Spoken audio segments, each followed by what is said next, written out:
We are an expanding family business with 20 years experience in the cleaning industry. If you are experiencing problems with your present cleaning arrangements, or even if you are not, and just require a one-off spring clean, we would be happy to offer a free quotation. Call us now on 0121 604 1047 or on mobile 07967 137783, or go to our site image2000cleaning.co.uk and fill in the contact form there. srbradio.com.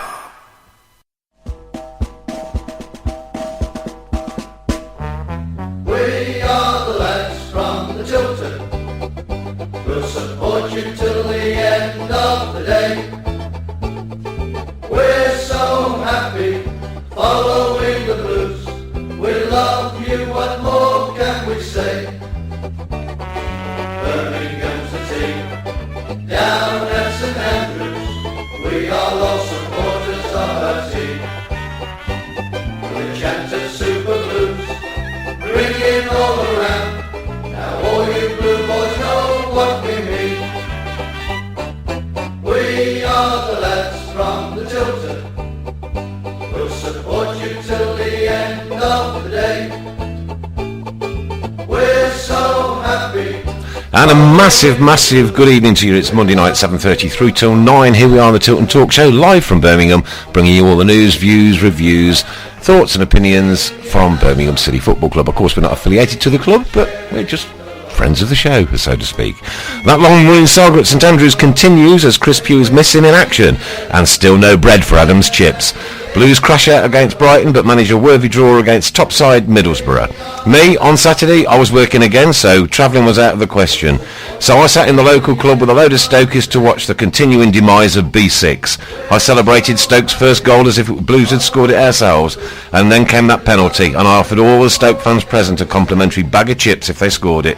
Up next, Ipswich away. Not an easy task, that one. But let's see if we can spoil the party in the East. All quiet on the Football League and the BIHL front, or is it just another week being a Birmingham City fan?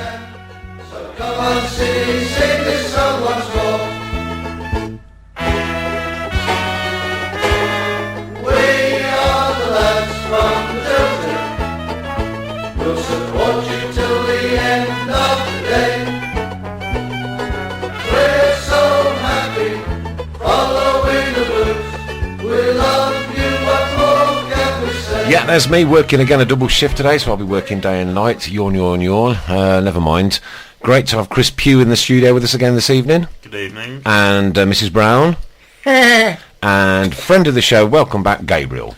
Evening, Nick. Hang on. Get the applause going.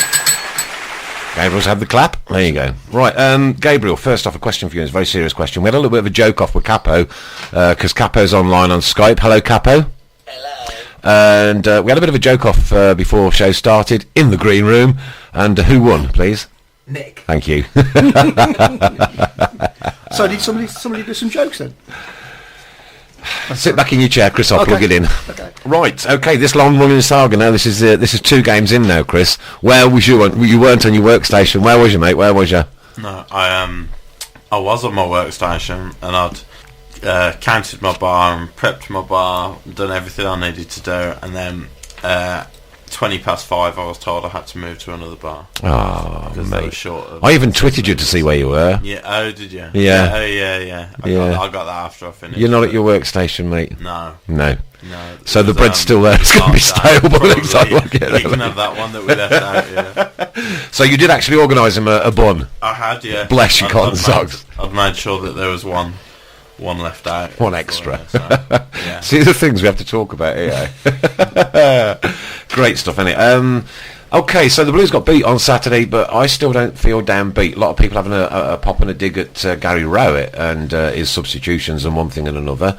I don't think it's the time for that. It's certainly not the place for it, because not so very long ago we were sat in 23rd, and I think, you know, albeit that I did, and I put my hands up, and I always put my hands up to stick up for Lee Clark while he was Birmingham City football manager. You know, had that still been the case, we would be below Blackpool by now, and probably pretty much doomed. So be very careful what you wish for. Be careful, please. Yeah, I completely. We've got a bit of a buzz on somewhere. That's coming from Capo. That's coming from Capo. Capo, you got your buzz in. You're buzzing. There we go. Stop now. There you go. We haven't a clue what you were doing. Yeah. Right, go for it. But yeah, I mean, I completely agree with that. I mean, I think you've got to look at things in perspective. And I think that a few weeks ago we were saying that Gary Rowett was the best thing since sliced bread. Bread? Should we mention bread? Somebody mention bread? Nobody mentioned bread. Garlic bread. No. Yeah, and I think it was inevitable that at some point we'd get a few slightly disappointing results. If you call it a honeymoon period, and that honeymoon period is over, then we are where we are, and I think we're going to be probably slightly less than a mid-table side come finish, unless the loan window's still open until when? When? Help me out. Mid-March. See, we've done all our research here. Yeah. So the loan window's still open, so there are still opportunities for Gary to go out there into the marketplace and possibly get one and or another. Yeah. With the injury situation as it is at the minute, with Morrison still out. We signed Kiernan. Sorry, He signed Kiernan. Yeah, but we've lost Kobe Arthur today through a thigh injury in training, which is not good. So that's another one down. Well, I mean, I feel as though Gary Rowett. I mean, I know a bit about him from his time at Burton Albion, and the impression that I got was that he's not the kind of manager that's going to panic mid-season and bring in loads of players through in the loan market or on a free transfer. I criticised Lee Clark for doing that too much last season, and it meant that we didn't have enough stability in the team, not enough tactical consistency. I don't know about you, but I noticed a subtle difference in his interview. He did look a bit not panicked, but a subtle difference in that interview, in the technique and the style. I think maybe that's just it's been so unlike us under him to ship 4, especially in the way we did. They were pretty poor goals to concede. Certainly that first one was. Yeah, I mean that was.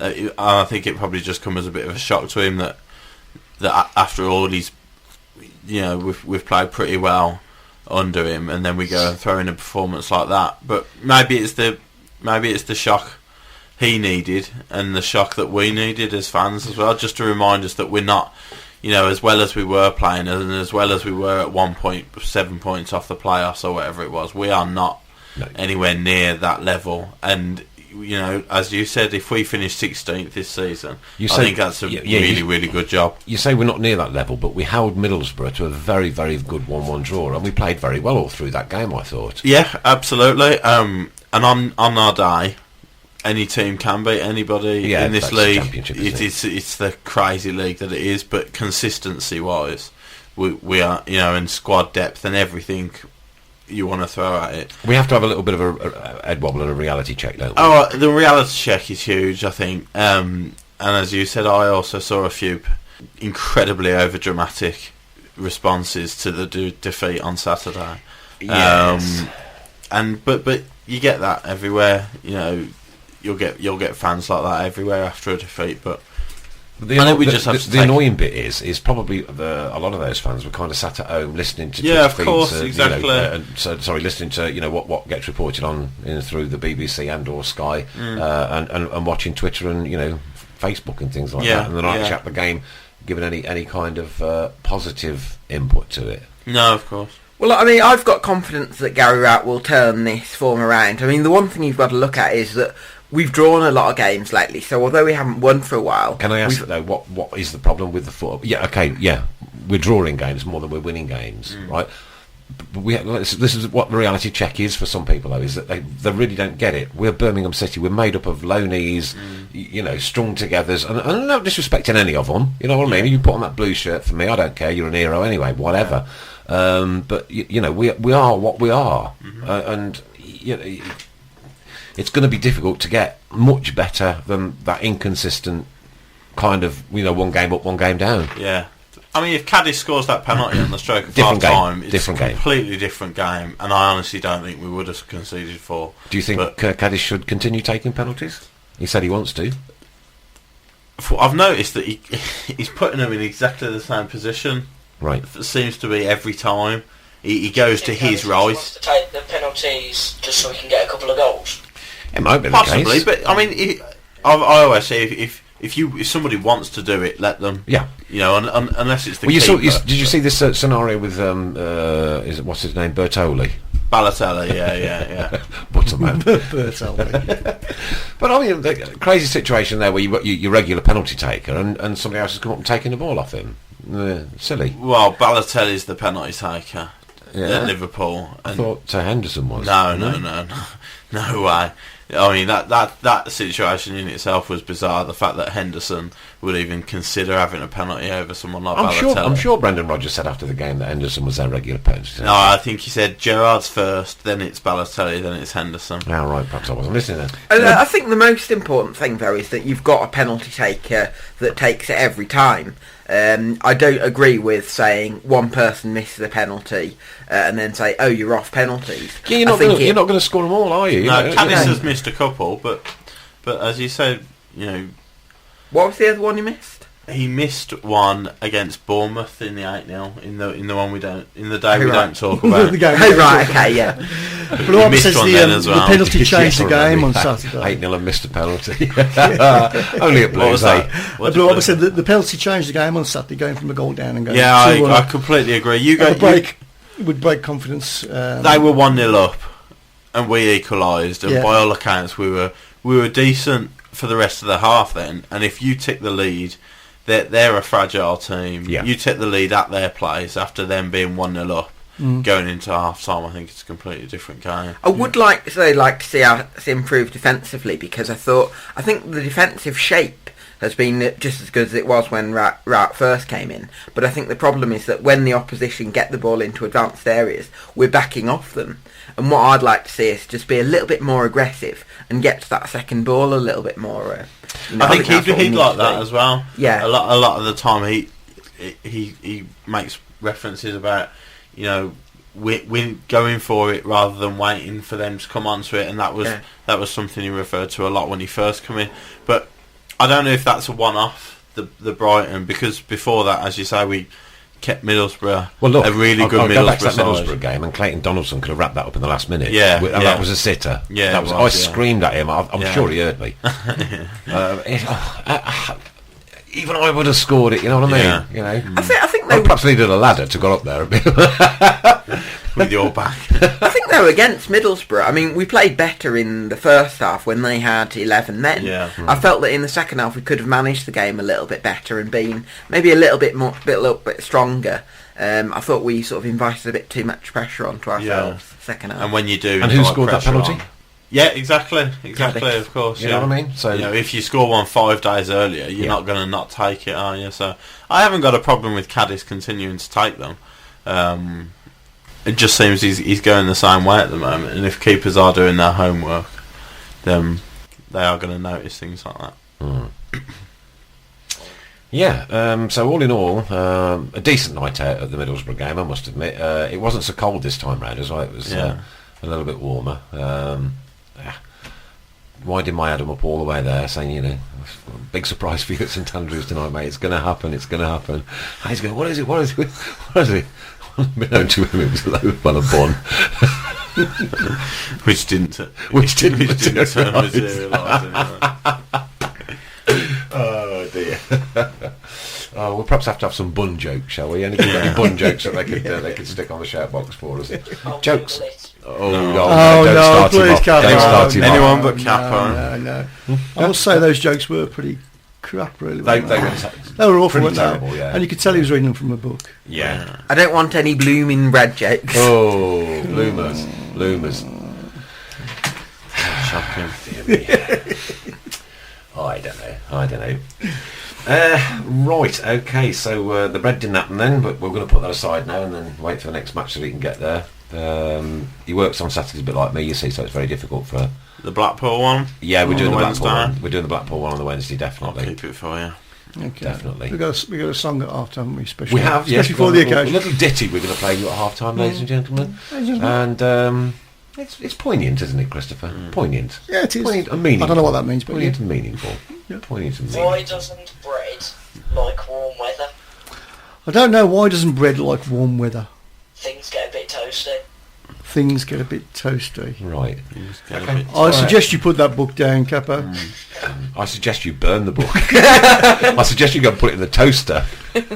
Why are break jokes always funny? I don't know. Why are They never get mould. Should we move on? Yeah, Moving on. Moving on. Yeah, so we ain't going to win them all. Definitely, we're not going to win them all. No. We've got Ipswich next on Tuesday. That's away. Again, long distance to travel. What was the face for, Chris? No reason.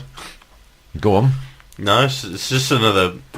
That's a horrible journey, and It is especially it's the on a A47, Tuesday night. Oh, The I couldn't think of A47. anything worse. It is the A47 at the other side of I Leicester. think isn't so. it? Yeah. Because I was travelling there this one night, and I got lost in Leicester, which really isn't hard because they don't have street signs in Leicester. There aren't none, right? Well, there certainly weren't on it.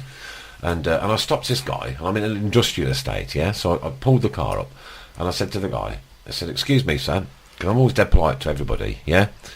No, I am, Chris. Yeah, I believe you. Yeah. And I said, "What's the best way to get to Ipswich from here?" And I picked the only nutter. Well, probably didn't pick the only nutter in Leicester. He's going, "Oh, get the train, get the train, get the train, get the train." He was going, The species. Yellow Ive, yeah, it was just like that, yeah. Yellow Ive his jacket on. Get the train. No, go on, train, get the train. Get on.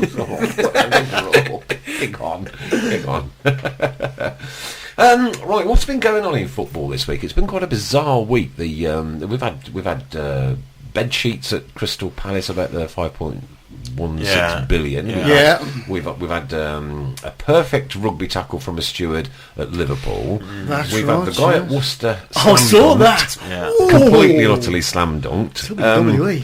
We've had a Villa fan run on the pitch to try and get at that player when he scored the goal on Saturday afternoon, and luckily for the club, the stewards running like a shot, and yet another smoke bomb on the pitch on an away day at Blues.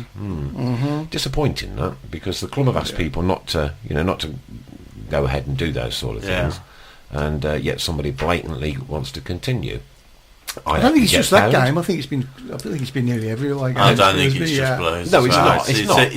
It's an away day fad at the moment. It is, yeah.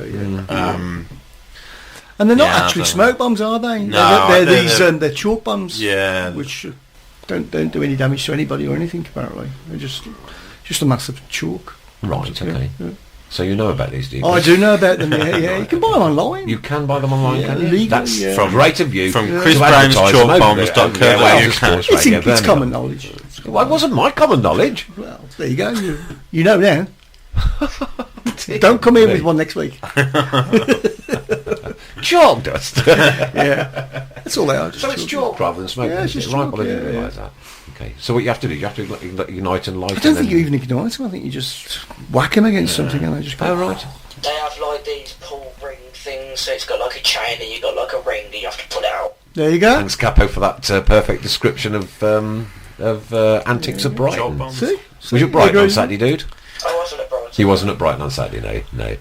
You're not selling these things online, are you? No, definitely not. You've got a bit of a business going on the side. Cover goes online for something else. Right, okay, so steward-wise, the stewards I think did very well to contain the idiot who's run onto the pitch to celebrate a goal. Why would you run on the pitch to celebrate a goal nowadays? You know, there are that many cameras at Premier League football games. But the Worcester one, it was just... Yeah. It was just one of those surreal moments where you look at it and you think that actually I need to look at that again, because surely that hasn't just happened. Yeah. You don't see things like that, do you, at all? I mean, that's a crazy reaction, that is. But. Well, there is that, yeah. I mean, it was a high lift as well, wasn't it? And a slam dunk. I'm not laughing at it, but it's like... But I'm laughing at the idiocy of it. You'll teach the player to kick him, the player who kicked him first. I don't think he'll be doing it next game. So we have to blame Blue Hobber for us going into administration, apparently, because it was him who said it's all gone quiet. Then the next day, what happened? Well, it was actually in my notes last week that it's all gone quiet. Yes. But Blue Hobber, yes, I agree. I think we'll take the blame 90-10 in favour of Blue Hobber. I'll only take 10% of this because this is my forte, and we want reaction from our greater, wider public out there, and. Why does it always happen on a Tuesday, Chris? We finish the show on a Monday night, and then something big, breaking news, comes out and happens on a Tuesday. You know, We should have a part 2. Yeah, should have a part 2. Yeah. Yeah, I wonder if I could join in like a Skype on from home. Yeah, I could. Of course, I could on the iPad, couldn't I? On the iPad. Part 2 on Channel K. Channel K. And does anybody actually understand this receivership that we're in? Well, what it actually Chris, means? Chris has got his hand Go on up. then, Chris. Partially. Chris, sorry. Partially. Why on radio are you putting your hand up? Right, seriously, come on, no, come on. It's for the listeners. I've had my hand up for 10 minutes. It's for the hard of hearing, is it? No, I think it's a good thing. I think it's a positive step in the right direction for us. Maybe not for BIHL, but for us, it is. As a club. The only thing I'm a little bit concerned about is that when the news came through last Tuesday, it was Ernst & Young taking over. Yeah. I had to double check the spelling of the word young 3 or 4 times just to make sure it wasn't a cousin of the uncle's brother's sister's mother's cat. Yeah, wouldn't have put it past them, would you? But Ernst & Young, now that's a reputable company. That is a huge firm. Absolutely. Yeah. And I mean, Ernst & Young have got habits of subbing and putting other people in. Yeah. But I think that they've gone in with their own people. Yes. Which is going to cost BIHR a very serious amount of money to have those kind of accountancy people on site for any kind of period of time. And the bit that I don't understand is how long are they going to be there? Does that last? I think that depends on the receivers. Really, I think they decide on that to a point where they're happy with. Both parties are happy with the situation. So I don't think there's any set time where they say if it's not sorted within a year, you go. I think they stay until they're happy with it. So with a fractious board, I mean, I can understand receivership through financial difficulty, but with a fractious board that can't make a decision, and obviously you've got, but the majority of the board have, I don't quite understand that side of receivership. Why would it be in receivership? Maybe the other board of directors at BIHL, maybe we've done them a bit of a disservice, and they've got a few morals, and they want BIHL's mess sorted out. We don't want to be so unsure of the ownership of BIHL. And if you're a board, if you're a director at that company, maybe you don't. Maybe you'd like it cleared up as well. We know that Carson Young's got 29% of the shares. Yeah. But apart from that, where are all the other billions of shares? Yeah. We don't know, do we? No. Not at the moment. Somewhere. There must be an Excel spreadsheet somewhere. Yeah. And I'm sure the board of directors would like it cleared up as well, which is why I think that if the majority has voted for these receivers to come in, BIHL's only asset is us as a club. And as a group of receivers, they're going in solely in the interest of the shareholders of BIHL, and if they want to raise capital, if they want to get the liquidity better at BIHL, then a sale of an asset is the quickest, easiest, and most logical step. Then what does BIHL do after they've sold their one and only asset? Well, that they work with the liquid that they've got, and they whether it's redundancies or whatnot, that's up to them then. But do you care what happens to BIHL once we're gone? I don't care what happens to them in the slightest. No. After everything that we've been through, and it's none of our interest. As the only people that A, get hurt all the time, and B, that passionately care about the football club are the supporters and the people that work directly for the football club. Yeah. Players come and go, sorry. Managers come and go, sorry. That happens. That's the way football works. Supporters don't. You stand on that terraces as a kid and you stay there till you can't go anymore. And we are the only ones that get hurt time after time. Apparently we're going to go to administration now that you've mentioned that, apparently tomorrow. Well, Doco said it's your fault. Okay, I'll take that, Doco. I'll have to sell Nick's Bread. That's his book of jokes. Sorted I'll get a fiver. You won't get a fiver for that. No, you one, won't. No, you? he's exaggerating there. Just to take you up on that point that fans are the only ones who get hurt. I mean, I think that's actually a little bit harsh on the players and the managers who represent the club. I mean, obviously you're going to get some players who maybe are there just for the cash, but I don't think it would be fair to say that about all footballers, because I think a lot of footballers do care. Yeah, they do care. I'm sure they do care. Until such time as they've gone like that, signed on somebody else's contract at somebody else's club, and they go, I've got a job. Yeah, I don't think there's as much loyalty as there is. You probably think. Little, I would say, loyalty. Well, certainly, they give the loyalty on the pitch. When they're playing and they're wearing the shirts. Well, I don't doubt that.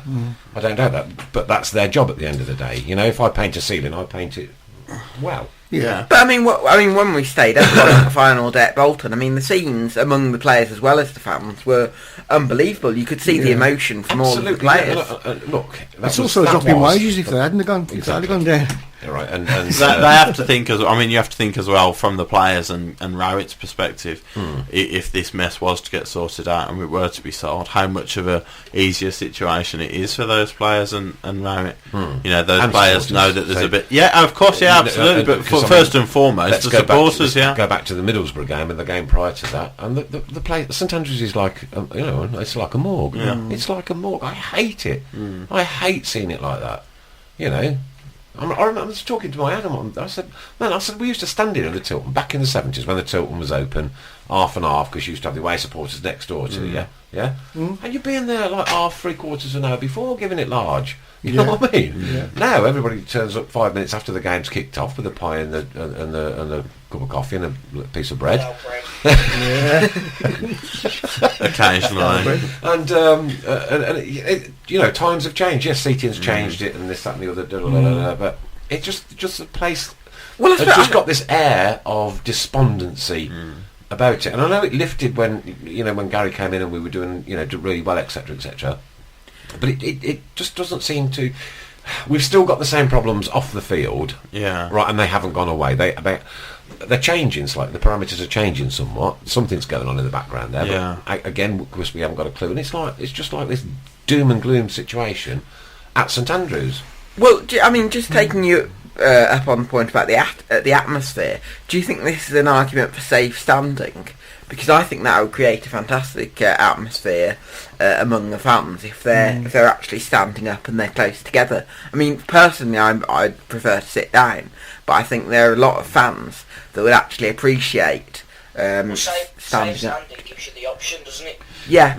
It does, but I'm a little bit unsure. Look, for goodness sake, why have they got to call it safe standing as well? It's politically correct. It's gone mental in it. All this health and safety malarkey.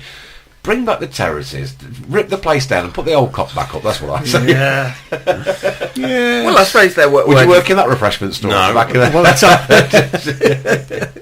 Fag-ash Lil. I think it's modern day fans. I don't think it's Blues fans, and I don't think it's the current board that's the issue either. I was going in 2004, 2005 when we were a comfortable mid-table finish under Steve Bruce, and the atmosphere was the same then. We had no problems with David Gold then. We had no problems with Bruce, and we were coasting to mid-table finishes. But you can tell the atmosphere is just across the whole of football. The more prices go up, the more the fans who used to go can't afford it anymore. Phil has made a very good point there that money has changed everything. It certainly has. It certainly has. I mean, we've had interviews in here with ex-players who used to earn a pittance. A pittance. Yeah. And that's where it has changed. Yeah. They did play for a bit. There was more loyalty in it than they played for the. Well, those players keep coming back as well, don't they? You know what I mean? They're still connected to the club. That's right. Yeah, the Tatey and the Devlin and John. They're still. Yeah. We could have had Devs in last week, couldn't we? We could have. Yes. Yeah. He could have come last week. Shame. But your point about the Palace fans with the banner that they made about the new Premier League deal and saying how fans are being exploited. It's a bit hypocritical of them, very much so, to hold that at a ground where they've spent 30 quid to go and watch Arsenal players, I suppose, Palace and Arsenal players who cost £40 million. Why would that be hypocritical? Because I mean, clearly Because they're funding it. If they were sitting at home, if they were all standing outside saying we're not paying this because it's extortionate, and we completely disagree with it, then fair enough. But you are paying for it. You have got the £50 shirts on your backs that you're paying for. Yeah. You are idolising these players that are on £20,000 a week. I won't buy a shirt till the end of the season. I'm sorry, but I will not pay £50 for a football shirt. End of. And that's it. That's it. I'll buy them at the end of the season. I'm going for about 10 or 15 quid. Then they're trying to get rid of them, right? You know what I mean? Yeah. And then I've got one, right? And I've got several, loads, right? But I won't pay £50 for a football shirt. No. I don't think I ever have done. But I'm sure they've all got. They'll all watch that game at Palace, and then they'll go home and watch the highlights on their Sky TV that they pay their subscription for, which has funded all of this money for the Premier League. And I just find it a bit. If you're going to make a point, then do so, but don't. But you're involved in it now, So. And what's more, they're also a Premier League club as well. Yeah, of course, exactly. Who's gonna? What do you want? What do you? You're having this money. Exactly. That's what this money is coming into your. If you stay in the league, this money is coming into your club that allows you to pay £5 million to get Wilfried Zaha back and give him the wages he needs to stay. And. I don't know where the logic is behind all this money coming from Sky and BT. Is it taxable, I wonder? Or is it classed as prize money? Well, to the clubs it's prize money. Yeah, it's his prize money, isn't it? Because it's your prize money for staying in the Premier League or finishing where you do in the Premier League. Just a thought I had, Christopher. Just a thought. Hope I cleared it up. Just quickly before we move on, I've been asked to mention that there's a new Facebook group online called Birmingham City Fan Talk. Okay. I said to give them a mention, and there I have. Birmingham City Fan Talk. Get on your Facebook pages, people, and click a like. Give them a go. Why not? Any idea who the admins are? Yes, a chap called Chris Mitchell. And he keeps it updated pretty good every day. Yeah. Right, okay. Sounds a good one. There are lots, though, aren't there? There are lots of Facebook groups. Some are pretty dire, and some are pretty good. Yeah, some are pretty dire. Yeah, that sports radio one isn't any good, to be honest. Well, it's not really a football. No. Not really a football one, is it? You pillock. Shut the screen. Did you read that out your book? That was on page 3. Dear. Right, ladies and gentlemen, very important announcement. I've actually had my hair cut today and nobody has noticed.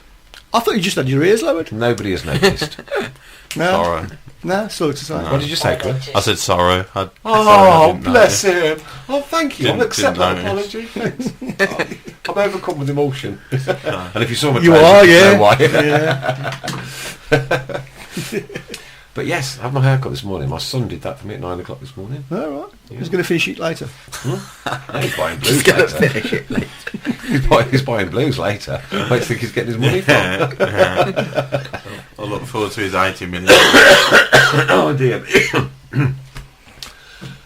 All right, got to say congratulations and well done to another friend of the show, Tim Andrews. Yes. For completing what he did over the weekend. Chris, you're yours. Well, Tim is Kappa might have to back me up on this, but I think he is president or chairman of Love Brum. And founder of Hollywood Monster. I know that, but isn't he the chairman of Love Brum? He's one of the organisers. That's right, and he actually ran the Tokyo Marathon yesterday or Saturday. Okay. Is he mad? Did he? And he completed it. Yeah, he's completed. Let's give Tim. Yeah, well done, Tim. Yeah, well done, Tim. Yeah. And we've sent a donation on behalf of Sports Radio as well. So there you go. Excellent. Well done, Excellent. Tim. He's a good lad as well, Tim. Yeah. We'll have to get him in again soon. Yeah. He'll come in any time. I'm sure. Nice guy. Yeah. Friend of the show. Time to bring some bread with him. That's becoming the theme for the night now, isn't it? What? The bread. Oh, bread. Did somebody mention bread?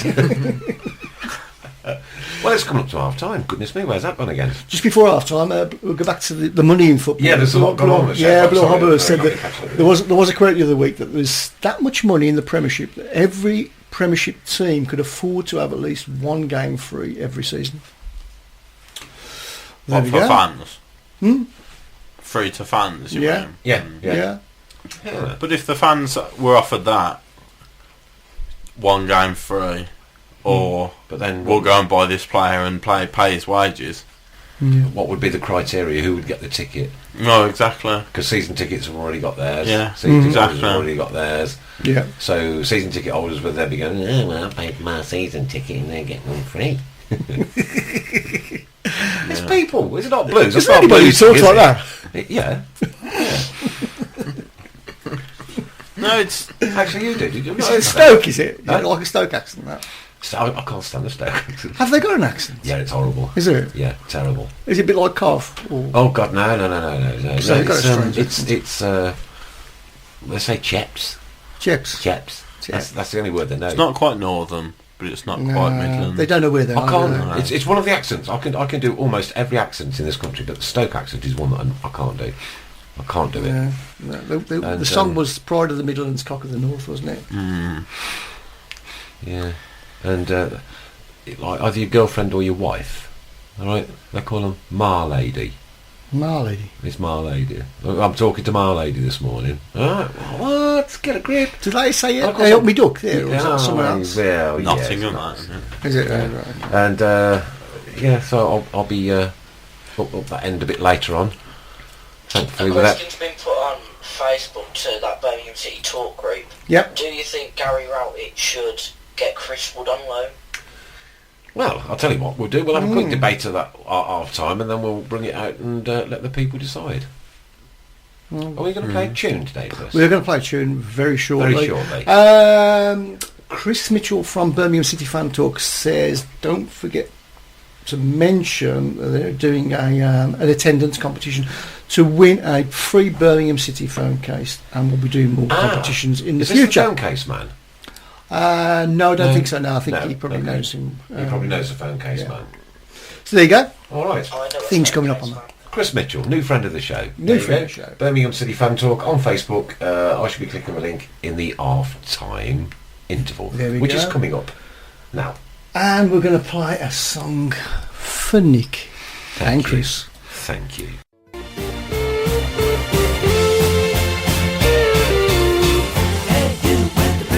Top tune, there you go, ELO and Mr. Blue Sky, and of course before that one, the one before that one was Bread. Everything I Own by Bread. That's a topical subject, isn't it? I like bread. Yeah. Right, okay, so we've done the Tim Andrews bit. Well done and congratulations to him. Capo, thanks for joining us on Skype tonight, mate. No problem. Yeah, always good to hear you. What you been up to lately? Well, schoolwork's getting a bit tough now. I know, teenagers struggles, but yeah, just. You're not studying comedy, are you? At the moment. Hey? Capo? What? You're not studying comedy, are you? No. Good.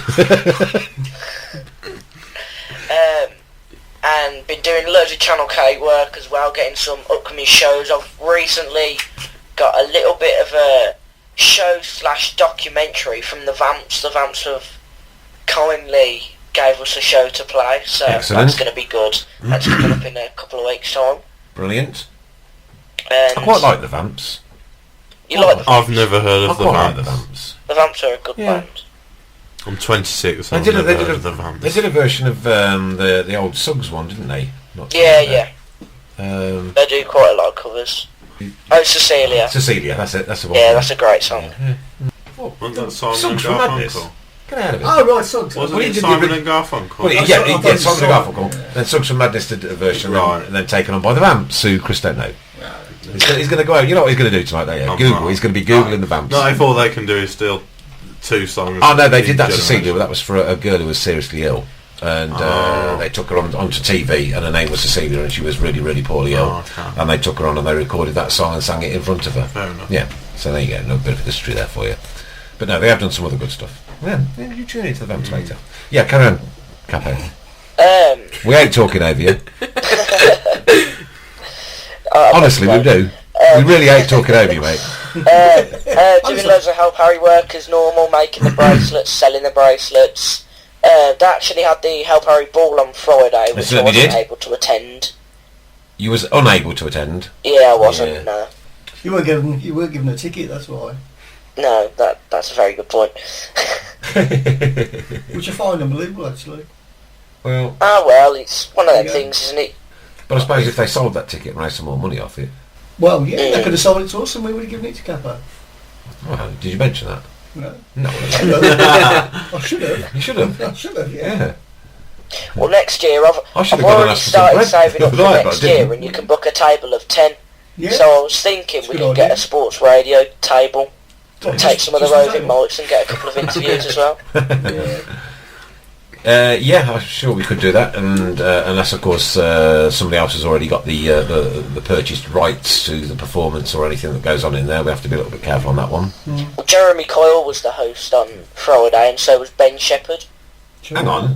No, he wasn't. He was doing team talk at the Villa, weren't he? I was going to say, he's in charge of the Villa. What, on Friday? Oh, golly, I tell you what. I don't know where we get it from. Should we talk about Jeremy Cole? No, right. We'll talk about him at the end. Oh, right. Yeah. Okay, yeah. Sounds comedy, right, to be honest. Yeah. So we haven't had much comedy, have we? Not a lot. So out of Harry Alpha, so you're just still doing plenty with that then, chap? Yeah, I am, yeah. Marvellous. I still take, for anyone who sees me at a match day, I still take a couple of bracelets with me, just in case you want any blue and white ones. I also take the Help Harry logo ones as well. They're £1 each. Excellent, wonderful. And how many do you make in a week, do you reckon? In a week, I'll probably make about... It can vary from about 25 to 50. Right. And is there a technique to it, or is it just like tie a knot in the end of the elastic and thread them on and then tie a knot in it again? There is a bit of a technique which I've discovered in doing, but that's not the original way we meant to do them, but it's easier, so... It's a capo way. The capo method. The capo method. Marvellous. I've also found out how to multitask while I was doing a radio show. I will be sitting there and doing my bracelets. I thought you were saying you're going to be picking your nose. Oh, yeah. Oh, dear me. Oh, 7 years ago, Capo, today, what were you doing? 7 years ago today? Yeah. I don't know. I can't remember what I had for my breakfast this morning, Nick. Right, okay. What were you doing 7 years ago today? Well, a little earlier on, I was sat at home watching TV. The Blues were on live, playing Arsenal, and Eduardo had his leg snapped. 7 years ago. Is that really 7 years? 7 years ago today, yeah. How crazy is that? Okay, yeah. Oh, how crazy is that? I can hear it now. Oh, it was horrible. It was a horrible one. Luckily, we don't get many of them, but it was... we were lucky not to get one this weekend, but... from the Chelsea game, the Matic. I've heard a lot of banter about this one, so I was leading on to that. But did Eduardo? I know he made a comeback. Is he still playing now? He might still be playing somewhere in the Eastern Europe, Shakhtar-ish, possibly that sort of region. But that was a nasty. It was horrible. It was cringeworthy watching it, wasn't it? Yeah. Doco saying that Capo was in his pram.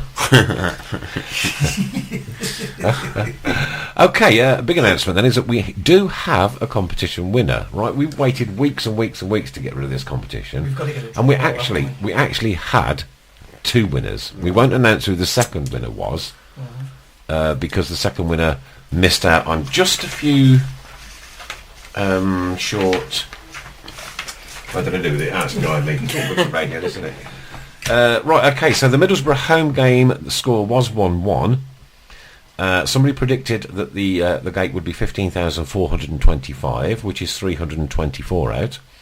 Somebody predicted the gate would be 14,740, which is just 361 out. So we're going to give it to the winner of the 324 because it was the closest. We won't announce who the other one was. Don't bother having a look back on last week's shoutbox. It's not that brilliant. But the three books, including two of them signed, Two of them signed, have been won this week. Are you ready for this announcement? Have we got a drum roll? And the winner is... Blue Hobber. Blue Hobber! There you go, well done, mate. 1-1, 15,425, 15,101 was the actual attendance. You will be the recipient very shortly of those 3 books. Yes. Can you come I think I've still got his address because he won the last competition. Can you come and fetch them? Yeah, that comedy book in there as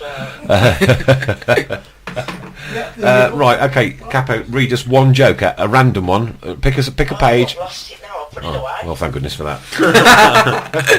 Never mind. All right, let's hang that back up on the wall. And this week, we'll just do the Ipswich away game this week. The competition. Prize to be announced, because we were that shocked that, it's taken us weeks and weeks and weeks to get rid of these books. They've actually got bookworm already, haven't they? Half of them have been eaten away. Right, Ipswich away. Chris, your score and date. I'll tell you, start with me. Ipswich away 3. So this is the Ipswich score first. 0. 3-0. They're gonna sell. What's their attendance? 20. Oh, I thought it'd be more than that. So attendance mid-20s capacity. No, I don't. 22. 22. 100. 100. Gabriel. I'd probably go for 2-0 to Ipswich. 2-0 to Ipswich.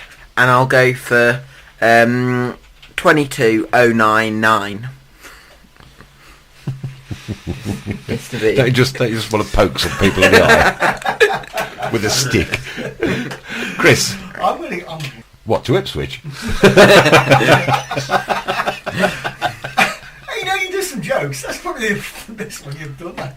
Thank you, all the best. And I'm going to go for a 2-1 Ipswich. 2-1. It's eternal pessimism here. Yeah, it's Doco is saying 3-1 to Ipswich. Crikey. And 19,576. We're only taking 400, by the way. I thought I'd let you know. I'm going to let us know after you've... Why 400? It's research, Chris. It's research. That's all it is, I spend my whole Monday working, and then I sit in the car, have a quick nap outside before I come in, and then do me bit.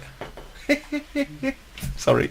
Is that why only 400? Is that because that's all we've sold? It's a Tuesday night. Who's going to get all the way over there? You know what I mean? Ipswich. They don't work this out very cleverly, do they? The Football League, etc. Right. Right. I'm going for Ipswich 1, Birmingham City 2. Somehow I just thought you'd do that. Oh dear. What's your problems? And I'm going to go for 15,490. Capo? That has silenced the studio. One of these days you're going to get one of these. Do you know, Chris, I am, and I will stand on my head when I do. Capo. I reckon it'll be 2-1 to Ipswich.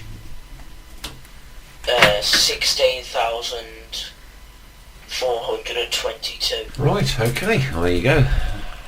I just can't believe all of you. It's all clawed back, hasn't it? All the of you. pessimism is slowly going out. We're going to get the... All of you. But realistic.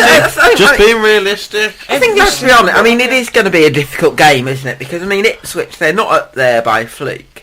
And they've obviously got Daryl Murphy back fit, which I think is going to be quite an important thing for them. So, I think you've got to be realistic about it, and it is going to be a difficult game for Blues. It's going to be a difficult game. Yeah. But you know something? I think we're going to win it 2-1. Good. How long before we row it out? Doco's always been on it, hasn't he? Realistically, a long while. You can't even go there yet. No, he's got to have a ridiculous. Seasons, Hobber's gone for 0-0, 17,800. Take that now. 0-0. I'll take 0-0 now. You take I'll take 2-1 to Blues. Well, yeah. There you go. Where are Ipswich? Because they were east in the east. Over there somewhere. Yeah. To be left. They're in the playoff zone, I think. So. Oh dear. And so were Middlesbrough. Mm-hmm. So there you go. A little bit of no, it's your choice. I'm not going to influence this anymore. No. Right, okay. Doco just says row it out. Yeah. Ask me how I think we'll do against Brentford on Saturday. Well, I tell you what, then let's do Brentford on Saturday. Should we do Brentford as well? Yeah. Yeah. Brentford at home. Chris Pugh, Brentford at home. 3-0 Brentford. I'm only joking. I will go 2-1 Blues. Right, okay. I think we'll beat them. 2-1 to Blues. Attendance? Saturday. Yeah. 15, 6, 12. 6-1-2. Gabriel? Well, I think it's going to be, again, a tricky one, because I was quite impressed with Brentford when they played with the highlights show. Bournemouth. Yeah, it was against Bournemouth. We've got some good players. I'll go with... I won't be overly pessimistic. I'll say 1-1. 1-1. Blue Hubber's got it right. He's saying that we do well against teams that are above us. Yeah. I mean... Away from home, though, as well, they've got a really good home record, Ipswich. I know they lost on Saturday, didn't they, to Reading? Yeah. And your attendance, Gabriel? That was a 1-0. Oh, attendance. I'll go with 15,000. Chris Browne? I'm gonna go for a Blues 1-1. Blues to win 1-1. Yeah, Blues to win 1-1. To us. 1-1 to us. 1-1 to us. At half time. And I'll go for... Three penalties scored. I'll go for 16,200. 16,200. Yeah. I'm going for 2-0 to Blues. We'll win the league if your predictions are right. I didn't do very well on Super 6 this week. I only got 4 points, which has knocked me back a bit. I'm going to go for 15,943. There you go. Docco saying 3-2 to the Blues. Good game. 15,254. Capo. We go 2-0 to Blues. 16,775. And Blue Hobbit is saying Blues 2, Brentford 0, and 16,650. So we're all sort of kind of around that 16,650. Okay. I think they're all going with the fact that we do well against teams above us. So. Yeah. I think as well though it might suit us because we tend to play on the counter attack where we sit back. Just about to say that. Yeah. So I can't see Brentford coming to our place to sit back and wait for us to attack. I think they're a team that their onus is to attack teams. And it as Gabriel just said, it might suit us better if they come on to us and we can hit them on the counter. Hopefully. Where are they lying now? Yeah, they're south, London way, just south of. It's all West London. Join in the comedy. It's all comedians tonight. Let's have them. Look at Ham. Had a cracker. Is that the one where they've got a pub on each corner of the ground, Brentford? Or is that Leighton Orient? Do you know? I don't know. I thought it was QPR. One of them, Leighton Orient or Brentford. Put it on the shout box. One of them's got a pub on each corner of the ground. Well, I'm sure our informed listeners will tell us. I mean, the other thing we want to bring up for the Ipswich and Brentford games is, do we play David Cottrell?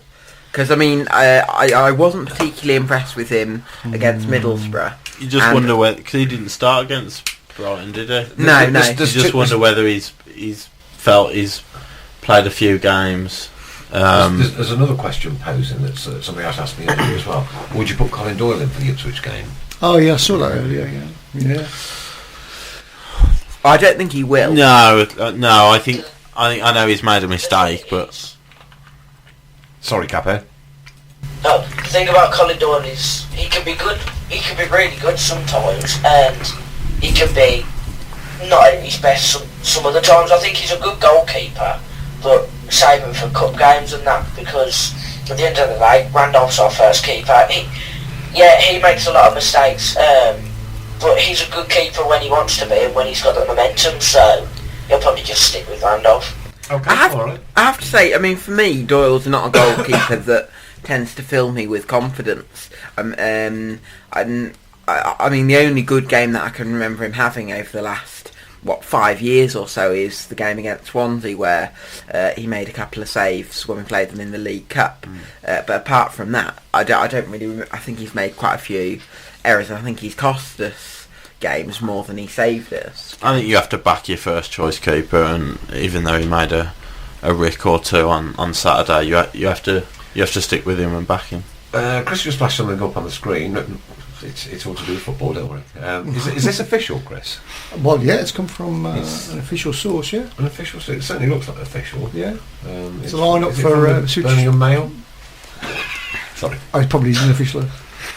No, it's something called Kickoff, so it's not official. Okay, but this is Birmingham City's starting 11. Randolph, Grounds, Caddis, Robinson, Spector, Cottrell, Davis, Gleeson, Shinney, Gray, Donaldson. Davis. Did you say? Yeah. Says Davis. Is he back? Definitely. He was injured for the Brighton game, but yeah, he was, wasn't he? Yeah. When's Morrison back? Do you know? Yeah, I'll be surprised if he was back as well. Is he on there? Did you say Morrison on there? No. Okay. Yeah. Gary Rhodes hopeful of a Davis return for Ipswich. There we go. Yeah. So yeah. Okay. Possibly. That'd be good because I think he's been a really solid platform in that midfield. He certainly has. Yeah, we missed him. We certainly knew when he was him and Morrison when they've not been comparable. When him and Morrison haven't played, we've conceded 4. So. Yeah. I think as well though we could do with another midfielder because I just feel that Callum Riley's not quite the player he was a couple of years ago. Yeah. I mean when he first came. Sorry, Kobe Arthur will miss the game completely. And Michael Morrison is still at least a fortnight away. Yeah. Sorry, go on. I think he'd like another midfielder in as well. Like you said about the loan window, maybe that's the area he's looking at. I think because I thought when Callum Riley first came into the Blues team, I think it was the 12-13 season, he was fantastic. I remember his debut, and I was really impressed with him. But then I think partly because he's been in and out of the team over the last couple of years, I feel like he struggled to get a little bit of consistency. He looks a bit like a headless chicken, to be honest. Yeah. He'd be someone who'd benefit from a good spell on loan in a League One club, not like for a month. Give him half a season loan, where he can play 15 to 20 games, in the first team, and then see what he comes back like then. I think he needs to redevelop his positional sense because, for me, he doesn't seem to quite know where he's supposed to be on the field. Yeah. Neil Erdley's available again. Mm-hmm. No thanks. Oh, unfortunately. No. Well, he's back absolutely not. No, he's back off loan, so yeah. It was a strange one because he wasn't there for long. So why has he been recalled? Yeah, I'm not quite sure. Or was he sent back? His loan expired at the it's expired. Yeah. I think for me I'd have Caddis at right back over him. A penalty taker. Yeah. Top goal scorer. We saw a little bit of news earlier going back onto this Birmingham International Holdings thing. If we could get that one up, Chris, could we in a few minutes, and we'll talk about that one in a second. In the meantime, Derby tickets have gone on sale, so that's the Derby away game. Let's go and make that one loud and proud. I dare say that I'm going to as well. Real fingers crossed that I can get tickets for that one. Normally sell out that one. Yeah. It's a good away day. It is a good away day. Some nice pubs just. I think to Brunswick there. That's not bad. Yeah. Yeah. So that's outside that pub is where I first heard the Carson Young song. My brother started that. Wouldn't know what you're talking about. 4 years ago. Yeah. God, it's mad, isn't it? Mad. Was that Chris Hughton's first game in charge as well, I think? At Derby? Yes. Yeah, I think it was. Yeah, that's the game then. Yeah. I mean, we might have had a European game or something. Yeah, league game. First league game in charge. First league game, yeah. Now I've just written on my hand. Not easily done. To know. Right, okay. Let's move along then to lovely ladies and see what's going on the femme front, so to speak. Yeah, the girls. I think there was a photo shoot for the new season at St Andrews today. Some of the first team players were there doing the advertising for that. But Blues Ladies Development played a FAWSL Development Cup game on Sunday against B6 local rivals. It was the last group game, and Villa had to win to stand any chance of progressing to the semis, and a draw would have done us to finish top of the group. Right. And they went 1-0 up, but we come back to win it 2-1, despite having our goalkeeper taken off at half time with a suspected fracture but I don't think it's as bad as they first expected now, which is good.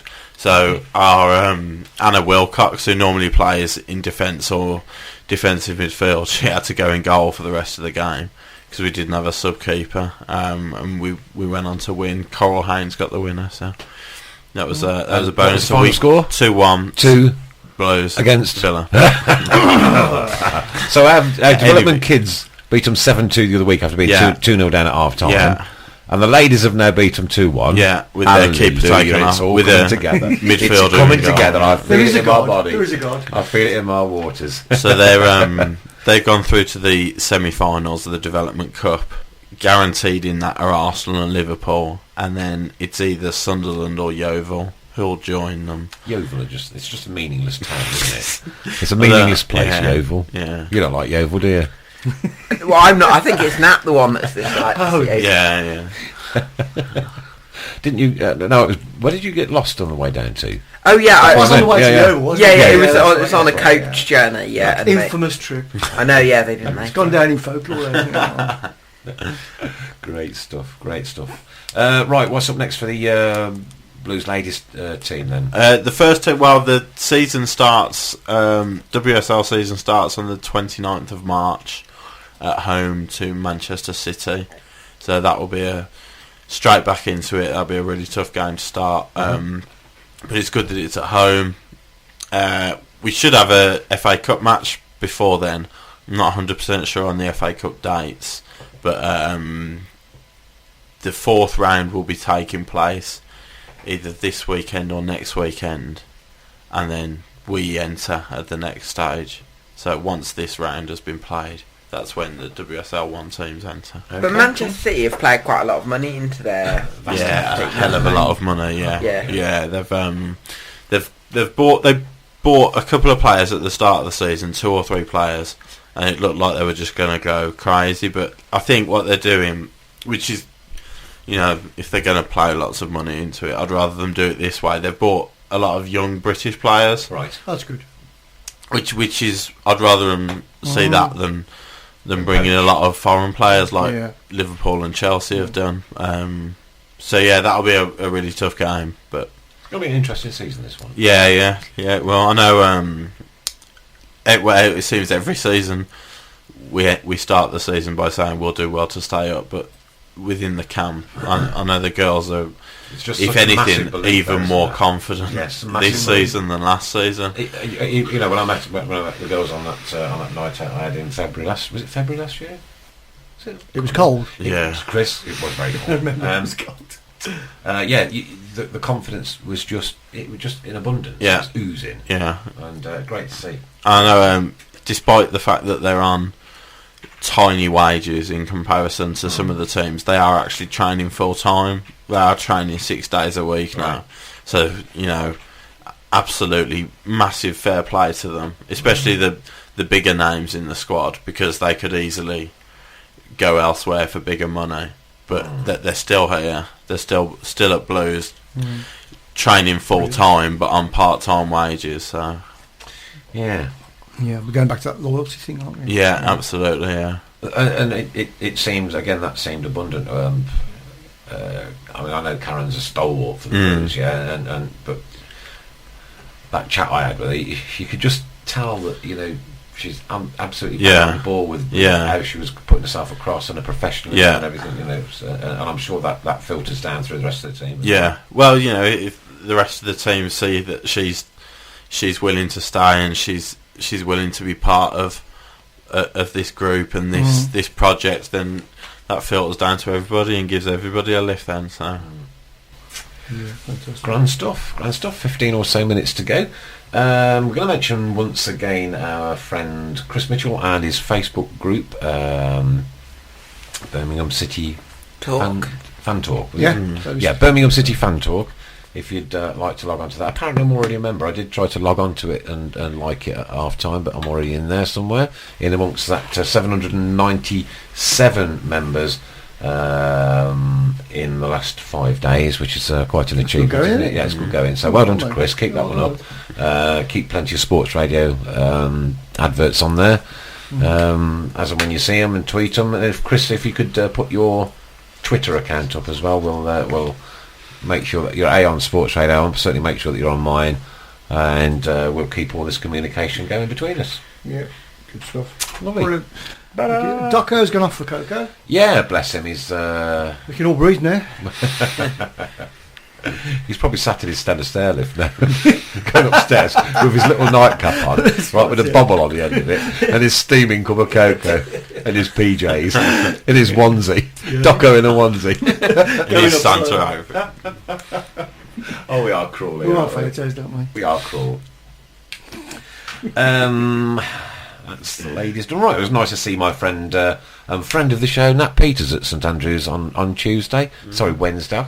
Always assume that game's on a Tuesday. Sorry. Yeah. What he didn't realise is that I was standing just a few short spaces away from him, and watching his antics for about 20 minutes before he turned around and saw me, and he just pointed with his mouth dropped down and said, "Oh, you've seen all that, haven't you?" It was like a naughty boy kind of scenario. You know what I mean? And then he goes, teachers behind me. He said, like, I would. Imitated a pint mug in his hand. He said, "Have you been drinking?" Like, no, mate, driving. I only came for bread anyway. No idea what you're talking about. Could have brought some in with you, actually, Chris. You could have brought a little Nimble in with you today. Actually, go on then. Here we go. Think of Nimble. How's the diet going, old chap? Okay, yeah, thank you. Yeah, 4 stone 2 lost now. So in 20-something weeks. That's pretty incredible. I'm pleased with that it's gone, to be fair. 4 stone 2 in 20 weeks. That's like... Is this the water, part of the water diet thing? Yeah, well, plenty of water, yeah. So what else do you have to complement it then? Lots of veg, lots of fruit, not much rubbish stuff. All the stuff that's good for you. Again, I'm not being personal. You can tell me it should be crap if you like. But was you rubbish eater before that one? Yeah, terrible. Right. Yeah. You worked in a burger bar. Horrendous. Well, I know he works in a burger bar, but sometimes you don't eat your own stock. Do you? No, You know what I mean? well, I don't eat my own stock, but BCFC, honestly, I don't. Yeah, but I didn't eat very well, so yeah. It's just a so what would your average kind of day be? From getting up in the morning. But it's a lot like the cereal. You have to weigh your cereal out. No, from what it used to be. Sorry. Yeah, well, I'd have cereal in the morning, right? But I'd just have for what you're allowed in a day. I'd have like 3 portions worth without even thinking about it, and then. Oh, these were sugary kind of sugar puffy type cereal. No, not really. Like just bran flakes, right? But too much of it. Like, but I never eat breakfast ever. Well, that's bad. That's bad. I never eat breakfast. I'd advise you to try to eat breakfast. And I rarely eat anything at dinner time. Well, I didn't really eat anything at dinner time, but that would mean that I was snacking when I got home, and then I'd have a rubbish meal on the night. So. Or a pint. Rarely a pint. But, so, you consciously obviously made this decision to do a real lifestyle change. Yeah. So what's the routine now then? An average Chris Pugh day now? 35 grams of brown flakes in the morning. Apple. If it goes am I here for the right show? I'm interested in the health and welfare of friends of the show. We're constantly talking about Chris's diet. Why not? Yeah, a couple of apples throughout the day. Homemade vegetable soup for lunchtime-ish. Chicken, rice, pasta, veg. I can't stand pasta. It's like cardboard. It's like eating cured up cardboard. I can't stand the stuff. If I have pasta, it's got to be lots of other stuff in it. I can't just have like put loads of veg and chicken and stuff in it. Yeah, probably not bad. Probably not ideal, but anyway, Gabriel, good to have you back with us. What have you been up to then since you've been away, bud? Well, I haven't been able to get to as many Blues games as I'd liked, but I've kind of enjoyed just going to 1 or 2 lower league games and that kind of thing. You've been over to Burton a couple of times as well, haven't you? Yeah. Give us a shout when you're up there next. Give us a shout when you're up there next. I live up the road. Oh, right. Yeah. What's it like at the Burton? Tiny little stadium, isn't it, actually? Yeah, it's quite... Is it still the Pirelli Stadium? Pirelli. Yeah, it's quite retro. But, there's like a group of fans that... sorry, I'm just going to stop you right there. Blue Hobber says, well done, Chris Pugh. There you go. Well done, Chris Pugh. Chris is underground. Thank you very much. Thank you. Yeah, quite retro ground. It's it's next door to the Pirelli tyre factory. Oh right, okay, yeah. But that factory next door is the Pirelli tyre factory. Yeah. Yeah, but there's always a good kind of atmosphere there, and there's sort of a terrace as well, so fans can. Have you been to Milton Keynes? I've not been there, no. What I have to say, I went for the England ladies USA ladies game on a Friday night. Bit of a nightmare to get to. I was under the impression it was just off the motorway. It's not just off the motorway at all. It's pretty fair distance. But the ground itself and the surroundings is actually really nice. It's such a modern, as far as modern stadiums go, you can lose a bit. Actually, but it's actually really nice. Do you know what it reminds me of? It reminds me of part of America in England.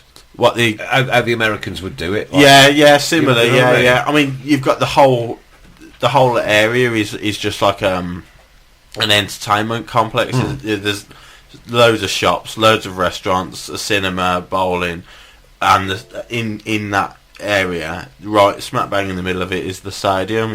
And it's quite a nice stadium, in all fairness. It's not bad as modern stadiums go. No, I've not been there. So do you know? Yeah, but I used to work in Milton Keynes. Nice, it's a mare to get to it. Yeah, very much so. Yeah, they could do with like a real decent road just dropping in just off the centre. Yeah.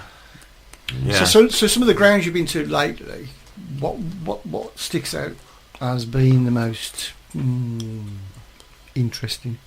I'm not sure. I'd need to think about that one.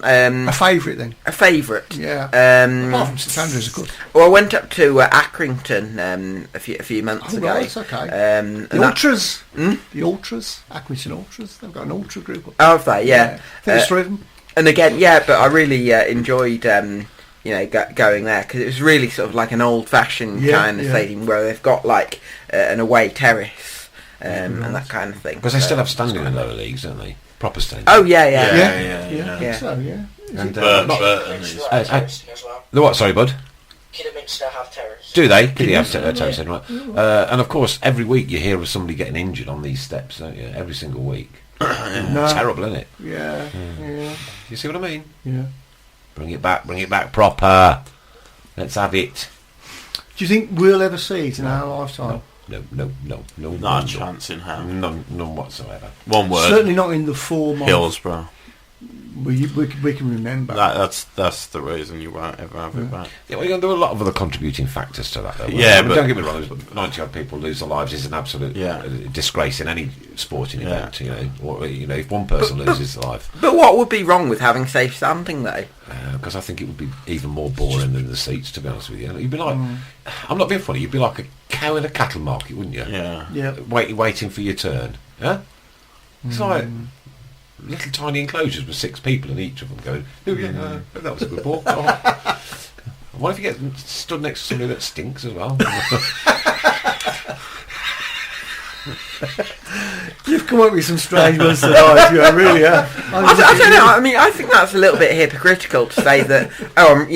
I'm annoyed about the bad atmosphere at stadiums, and yet when people come up with an idea of how that might be improved, I don't think that safe standing would improve it any.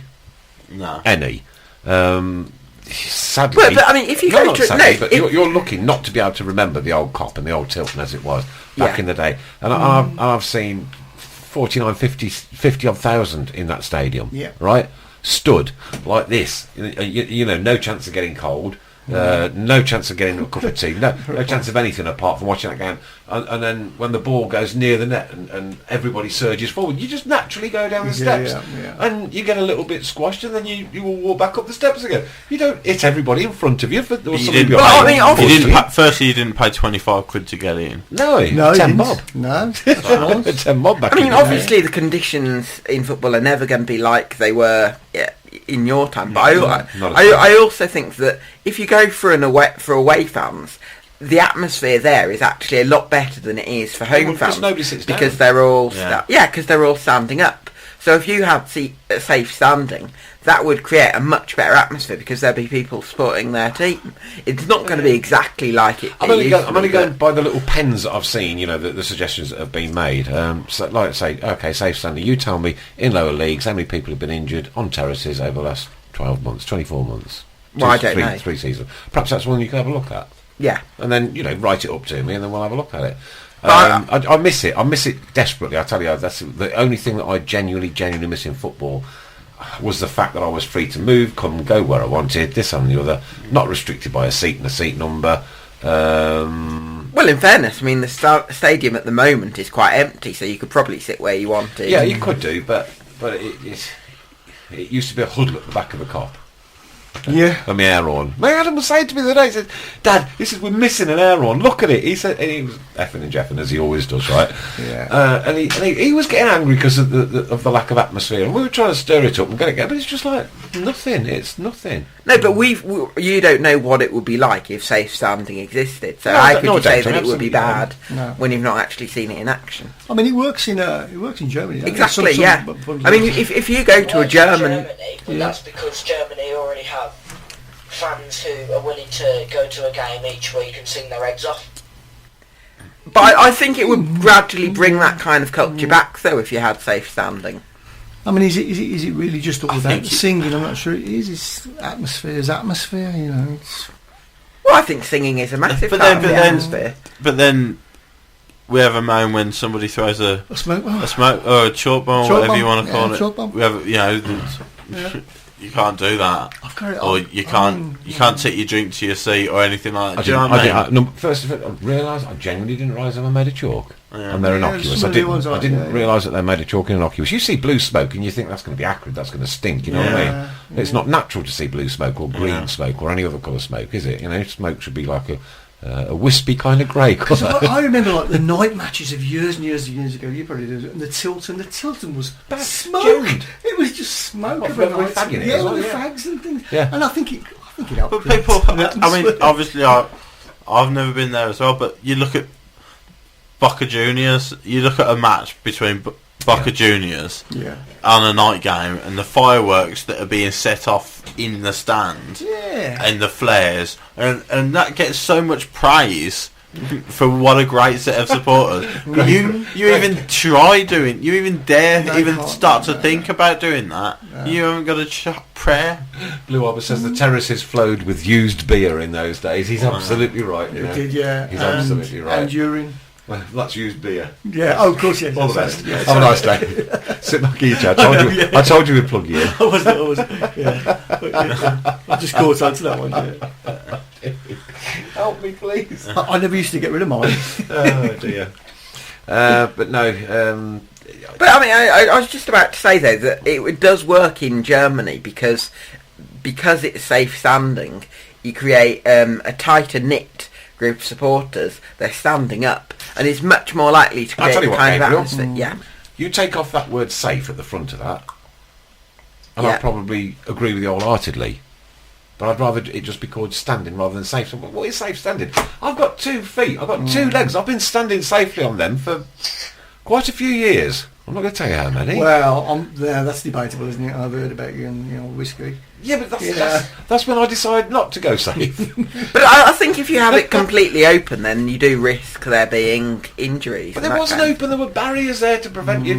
Yeah, there were barriers in between, and it was like you. all good fun. I would have thought that there would be injuries, potential injuries for people, crushing each other and that kind of thing. If it's very in those days, exactly, you got up and you walked off. Exactly. Yeah. But the first person that gets injured, cry wolf in a safe standing, claim that against the club, £3 million compensation. It's gone. It's gone again forever. Then you got no chance. Yeah, you're probably right. Absolutely, you're right. That's just it's as simple as that. It's never going to work here. Is it? That's the Americans in us, isn't it? Well, yeah. possibly. Yeah. Awful. But Palace have got that corner behind the goal, some atmosphere. But then I know Palace fans that don't like that are in that stand, and they don't like that. Oh, really, they don't want it there. I think the things that Palace fans have done as well, they're a bit controversial, a bit like the Celtic Green Brigade as well. They do things that aren't, 1, politically correct, and 2, health and safety. They do this thing where everyone jumps about 10 seats over to one side, then 10 seats to the other side, and keep doing it.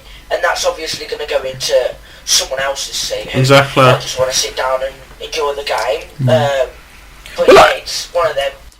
I think the key thing is there needs to be sections, so there should be a section for people perhaps a bit more like me who would just want to sit and enjoy watching the game, but there should also be a section for fans who want to actually, jump up and down and get behind the team and create an atmosphere. Where's this? Actually have seats connected to them, which by just like a turn of a little key thing, you can put it down and sit down. That's right. Yeah, they've got seats as well. You can stand up. Yeah, they've got seats on as well. Okay, Blue Officer, so where's a good point then. If away end holds 3,000 in it, then don't allow one more person in above 3,000. Simple.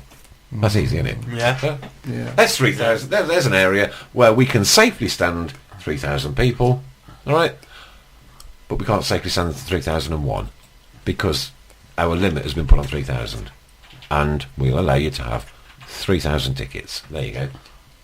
Go and stand safe. But how do you stop people getting in? How do you stop people getting into that 3,000?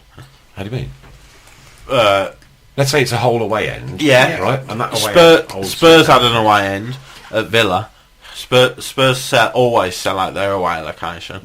And I went to the Villa, bought a seat in the Villa end, right next to the Spurs fans. Me and 3 people, and the Spurs fans helped us over. Oh, right. So, but then that's down to security. Well, yeah. I mean, look. Yeah. Logistically, 3,000 in, 3,000 tickets. Yeah. It's relatively safe there, people. Yeah. So where do you put that? Say at St Andrews, where's your safe standing section? Back of the Tilton. Yeah, Tilton. What about the person who's had a season ticket there for 30 years? What about that doesn't want to stand up? You have to change. You have to change to keep progressing. I mean, all the shops in the high street are shutting down. That's because change is on the road and more people do internet shopping nowadays. Change is good, change is bad, change is different. That was philosophical, wasn't it? Where did I get all that from? No idea. I think a couple of years ago, Southsanding did this thing where clubs can have a trial, and Blues actually objected that because there were a couple of allegations. I know when Frozen was still around, we did question why this was being taken away, and it's due to the stand. Actually, it's due to the safe standing barriers. This is ridiculous, I think. They have to be a couple of inches from the other step, and on the Blues stand it's just an inch off, so that was their excuse for not having it there, when the other stands were said to be the right amount of inches off the ground. They just wouldn't have it anyway. Interesting debate. I'm sure it will continue. This has been the Tilton Talk. Just quickly, before we go, there's a new show following this show. It's a new issue of Rock Club. So tune in if you like. Tune into the Rock Club. There you go. Chris Pugh, thanks ever so much, friend of the show. Gabriel, nice to see you back again, friend of the show. Good to see you. Thank you very much. Chris Browne, friend of the show. Capo, friend of the show. Congratulations to Blue Hobber for winning the 3 books. We'll get them on the road to you. See you back here next Monday. Let's hope we are celebrating 6 points by the time we get back. Keep right on to the end of the road. Have a great week and hang in there. We have meticulous tops here at St Andrews. They're gonna give us what we're longing for. It's Birmingham forever. Let's hear it from the stand. So come on, City.